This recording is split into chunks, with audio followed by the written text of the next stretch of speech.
नेपाली खेलकुद भित्र अहिले एउटा यस्तो खबर सार्वजनिक भएको छ जसले हरेक नेपालीहरूको मुट्टु हल्लिनेछ।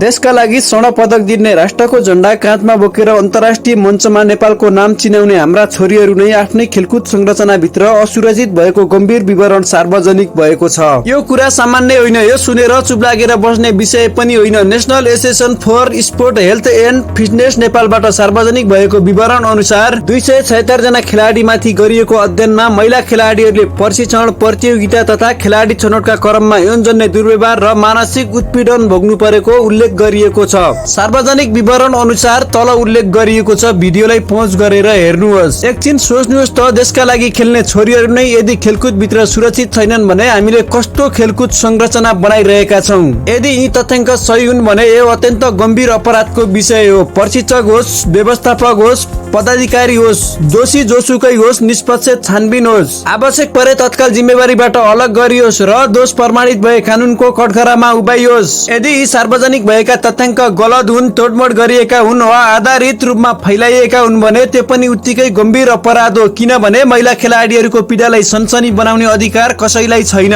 त्यसैले हामी सबैको माग एउटै हो, अध्ययन छ भने मूल प्रतिवेदन सार्वजनिक गर, प्रमाण छ भने सार्वजनिक गर, दोषी छन् भने कारबाही गर, गलत हो भने भरम फैलाउनेलाई कारबाही गर। हामीलाई सामाजिक सञ्जालमा सनसनी चाहिएको होइन, हामीलाई सत्य चाहिएको हो। हाम्रा महिला खेलाडीहरू मैदानमा देशका लागि लड्छन्, नेपालको झण्डा उचाल्छन्, पदक जित्छन्, विश्व सामु नेपालको नाम चिनाउँछन्। तर आफ्नै प्रशिक्षण स्थलमा, आफ्नै खेलकुद संरचना भित्र खेलाडीहरूले डराएर खेल्नुपर्ने अवस्था आयो भने त्यो खेलाडीहरूको कमजोरी होइन, त्यो हाम्रो व्यवस्थाको असफलता हो। मेरो प्रश्न नेपाल सरकारसँग के गर्दैछ? नेपाल सरकार के गर्दै हुनुहुन्छ? खेलकुद मन्त्री सस्मित पोखरेल ज्यू जनताले परिवर्तनको आशा गरेर मत दिएका हुन्, खेलाडीहरूको सुरक्षित भविष्यको आशा गरेका हुन्। अब भाषण होइन, काम चाहिएको छ। अब आश्वासन होइन, परिणाम चाहिएको छ हामीलाई। र खेलकुद मन्त्री ज्यू, नेपालको फुटबलमाथि फिफाको प्रतिबन्ध लागेको छ, खेलाडीहरू अन्तर्राष्ट्रिय अवसर गुमाइरहेका छन्। नेपाली फुटबल अन्यलमा छ। छिमेकी भारतको उदाहरण हेरौँ। भारतको फुटबल संघमाथि फिफाले प्रतिबन्ध लगायो र 11 दिनमै त्यो प्रतिबन्ध फुकुवा भएको थियो। नेपालमा भने प्रतिबन्ध जारी छ, दिन बितिरहेका छन्, खेलाडीहरूले अवसर गुमाइरहेका छन्। तर सावधान कहिले हुने हो? खेलकुद मन्त्री, अब कुर्सीमा बसेर घडी हेर्ने समय होइन, समस्या समाधान गर्ने समय हो। नेपाली खेलाडीहरूलाई जवाब चाहिएको छ, किनभने कसैको व्यक्तिगत विषय होइन।